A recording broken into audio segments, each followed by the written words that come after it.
There's even this story about him just standing in the marketplace, just observing people. Not shopping or anything. Nope, not buying, not selling, just watching, listening, taking it all in. Shows you how curious he was, always wanting to understand human nature. So more than just people watching, right? Like trying to figure out the deeper meaning of everything. Exactly. And that insatiable curiosity, Right. that's what led him to develop the Socratic method. Ah, the Socratic method. Okay, so for people who might not be familiar, how is the way Socrates asked questions different from, a normal conversation? Well, it wasn't just about asking any old question. It was about asking the right questions. The kind that really make you think. Like what? Give me an example. Okay, so imagine you're in ancient Athens. Socrates is having a discussion, and he's talking about, say, the concept of virtue with his students, including a young Plato. He doesn't just lecture them, though. Instead, he's like, what is virtue, really? Is it just knowledge? Is it something else entirely? And then Plato might jump in and say, well, I think virtue is about being good. Okay, makes sense. Right. But Socrates doesn't stop there. He probes further. He'd say something like, okay, Plato, but how do you even know what's good? Whoa. Gets you thinking, right? Exactly. He's pushing them, pushing everyone to think for themselves, to understand why they believe what they believe. That's brilliant. So the Socratic method, it's like a tool to really dissect information, figure out fact from fiction, opinion from evidence. Precisely. And it's not just an ancient thing. This is something you can use every day. Think about it. You're scrolling through social media, you come across a news article. Before you just believe it, stop. Ask yourself, who wrote this? What's their agenda? Is there another side to this story? So he's encouraging critical thinking. Don't just accept things blindly. But wouldn't that approach have kind of ruffled some feathers, especially back then, in a society that, really valued tradition and fitting in? Oh, absolutely. Yeah. I mean, this method, it challenged the status quo, Yeah. made people uncomfortable, especially those in power. Which I guess brings us to, the whole trial and death of Socrates. This is where it gets really intense. Yeah. He's accused of corrupting the youth, of impiety. It seems crazy, right? A man dedicated to finding truth is condemned for it. It really shows you how powerful it can be to Yeah. challenge those in charge, even when your challenge is about, seeking knowledge. Yeah.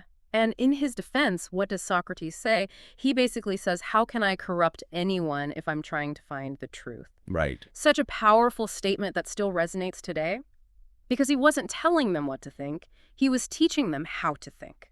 Absolutely. And that's where the political climate of Athens comes in, too. Yeah. Athens was a democracy, but it was also a society with these really deep-rooted beliefs and power structures. Right. So Socrates, with his constant questioning, was seen as a threat by some. It's ironic, isn't it? The man who champions truth is condemned by those who are, supposedly upholding it.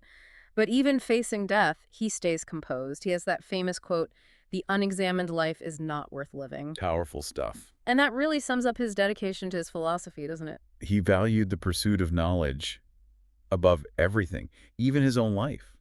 It really makes you think, Yeah. about what you're willing to stand up for. And the thing is, even though Socrates died, his ideas didn't. They spread. And a lot of that is thanks to his students, especially Plato. Right. Yeah. Socrates didn't write anything himself. Yeah. It was Plato's writings that preserved his ideas, passed them down through the ages. It's like we're getting a glimpse into those conversations through Plato's eyes. And it's amazing how those ideas, born in ancient Athens, still resonate today. Like the Socratic method, it's still used everywhere. Education, law, all sorts of fields. It shows you the power of his philosophy, right? He's called the father of Western philosophy, and there's a reason for that.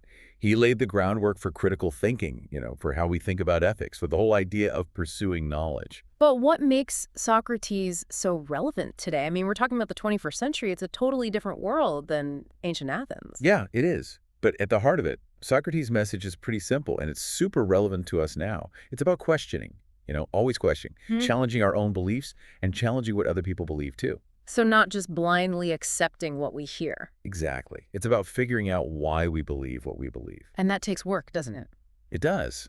Real knowledge doesn't come from just passively listening. It comes from engaging, wrestling with those tough questions, and digging deeper. Especially now. We're bombarded with information constantly. Internet, social media, the news, it's overwhelming. It can be. But that's where the Socratic method is so useful. It gives us a framework, helps us navigate this crazy information landscape. It pushes us to ask those crucial questions. Where is this information coming from? Can I trust it? What are the assumptions here? Are there other perspectives I need to consider? So instead of just being like passive consumers, we become active participants. We analyze what we see and hear, and we form our own opinions. Exactly. And it's not just about information outside of ourselves either. The Socratic method also encourages us to look inward, to examine our own beliefs and values. So we're questioning the world, and we're questioning ourselves. Absolutely. We should be asking ourselves, why do I believe this? What evidence supports it? Are there any biases affecting my thinking? It can be tough to have your beliefs challenged, even by yourself. Oh, for sure. But that discomfort, that can actually Yeah. be a really good sign. It means you're pushing your boundaries, expanding your horizons. And that's the real power of the Socratic method, isn't it? It's not about, winning arguments or proving someone wrong. It's about finding truth. It's about being humble, recognizing that we don't have all the answers, and being willing to learn from other people, even those who disagree with us. I wonder if Socrates were here today, walking through our modern day marketplace of ideas, the internet, social media, all that, what questions would he ask? Ooh, that's a good one. I think he'd be fascinated by the sheer volume of information we have access to. He'd probably be asking about, like, how technology affects our thinking, you know? Does it help us focus, or does it make it harder to separate truth from lies? He might even question the whole idea of truth in a world where information can be manipulated so easily. Definitely. He'd be urging us to be more careful about what we consume, to develop those media literacy skills, to be skeptical of claims that don't have any evidence.